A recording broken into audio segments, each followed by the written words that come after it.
నేను Instagram open చేయగానే ఈ మధ్య ఒక వియర్డ్ కైండ్ ఆఫ్ ఫీల్స్ వస్తున్నాయి నా ఫీల్డ్లోకి. నువ్వు అనుకునే కా బ్రో ఇన్స్టాగ్రామ్ గురించి మాట్లాడుతున్నాను. ఇన్స్టాగ్రామ్ ఓపెన్ చేయగానే నేను టమాటాన్ రా, నేను ఉల్లిగడ్డను రా. చూసారా ఈ రీల్స్? అండ్ ఒకటి హైలైట్, ఒక ఎల్లుల్లిపాయ ఉంటుంది, ఫుల్ ఏడుస్తుంది అది, నన్ను నా పిల్లల నుంచి దూరం చేయొద్దు అది ఇది.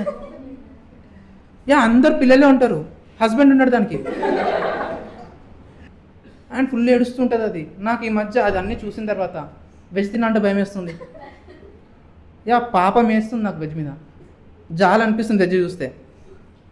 నాన్ వెజ్ ఇస్ ఓకే, మొన్నే హలీం తిన్నాను.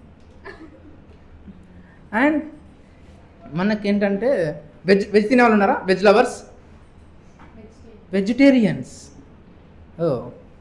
And non vegetarians in the house, give me chair. మా ఫ్రెండ్ ఒక అతను ఉన్నాడు, అతను బ్రాహ్మణ్, అమ్ముడు బ్రాహ్మణా?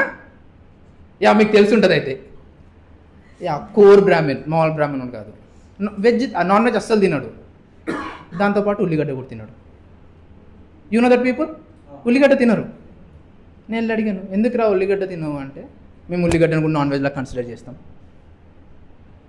అడిగాను ఎందుకు రా ఉల్లిగడ్డ వెజ్జే కదా అంటే, లేదు అది భూమిలో పెరిగిద్ది. నాకు తెలిసి 99 మొక్కలన్నీ భూమిలోనే పెరుగుతాయి.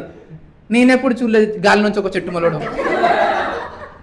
బ్రాహ్మణ్స్ వేడి ఉంటారు. గరికపాటి తెలుసా?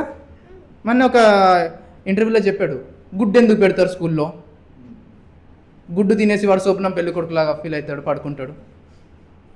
శోభనం పెళ్లి కొడుకే షోలోకి వస్తున్నారు. బట్ గుడ్డు వెజ్ అందుకే పెడతారు. Egg is veg. ఎందుకంటే అది భూమిలో నుంచి రాదు.